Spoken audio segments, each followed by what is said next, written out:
Hi everyone, welcome to the lunchtime webinar series about how to use the project planner on the Boomerang Foundation website.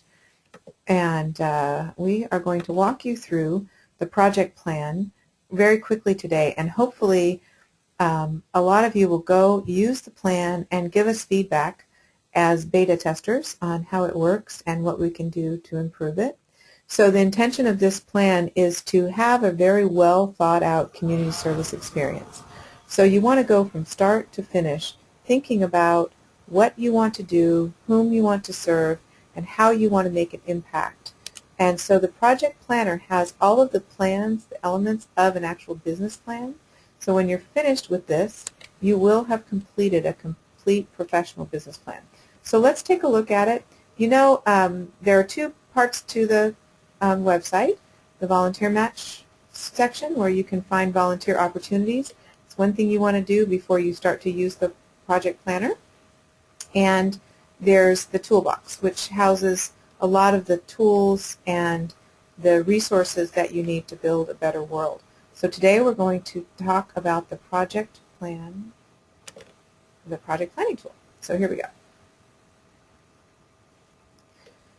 So this is an introduction to the project planning tool with some prompts about a step-by-step process.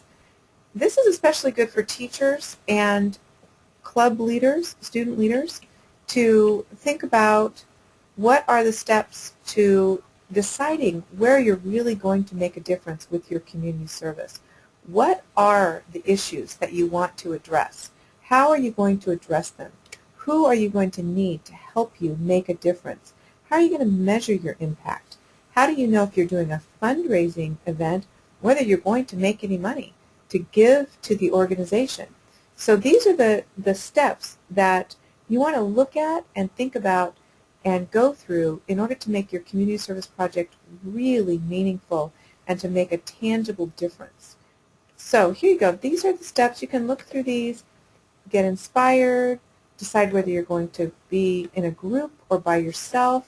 If you have any other steps, things, suggestions that you'd like for us to add to the site, please send them along. You are our beta testers, and you are the ones that are going to make this site really usable for students, and your input and your feedback will help us really make the world a better place. So before we look at the project planner itself, let's take a look at what a completed project plan looks like.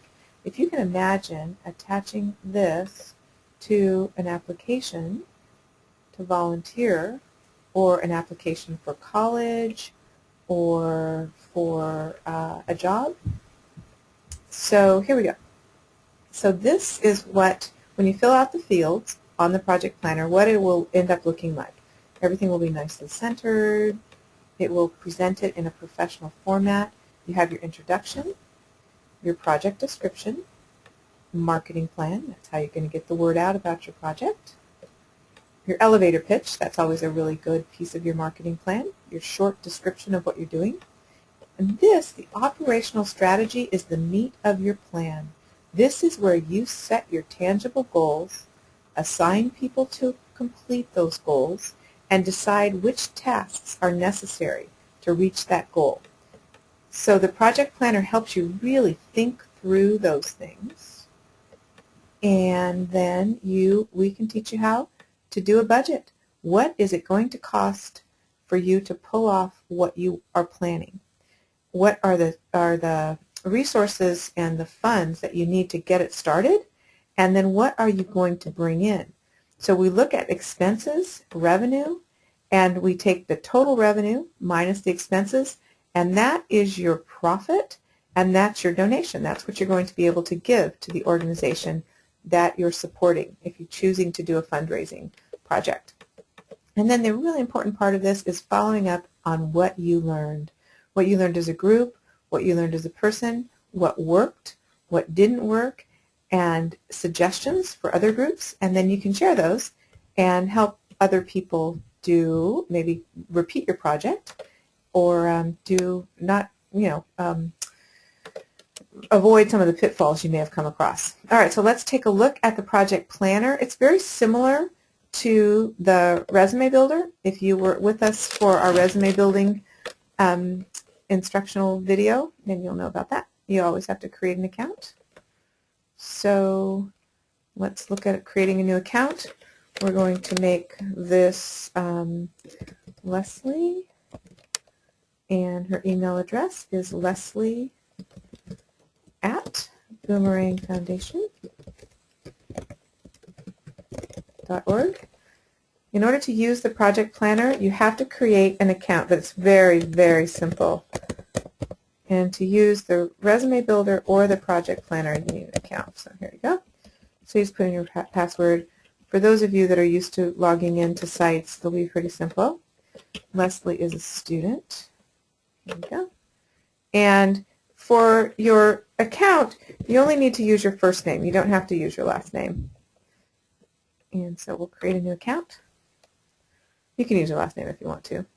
Okay, so now Leslie has an account, and Leslie will get an email telling her in more detail about how to use the tools on the site.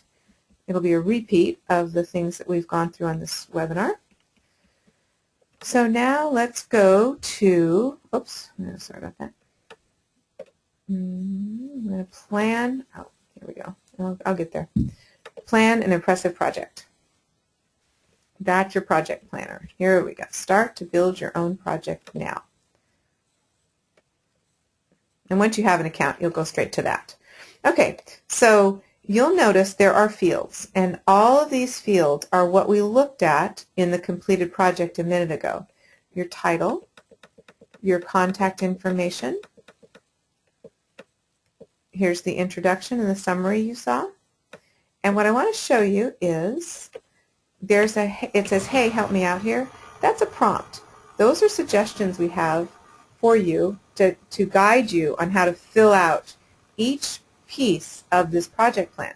So if you get stuck, go up and click on that and look at some suggestions. I think they're really helpful tools. Or what is this? Like, what is this project description thing? You can say, hey, help me out here. I want to know what that is. So this is where you can do something you already like and make it a community service project.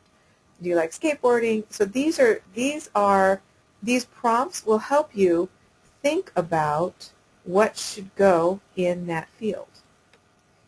Marketing plan, so we give you some suggestions about marketing, how to get the word out about your project. So you can write your introduction right here. You can fill that in.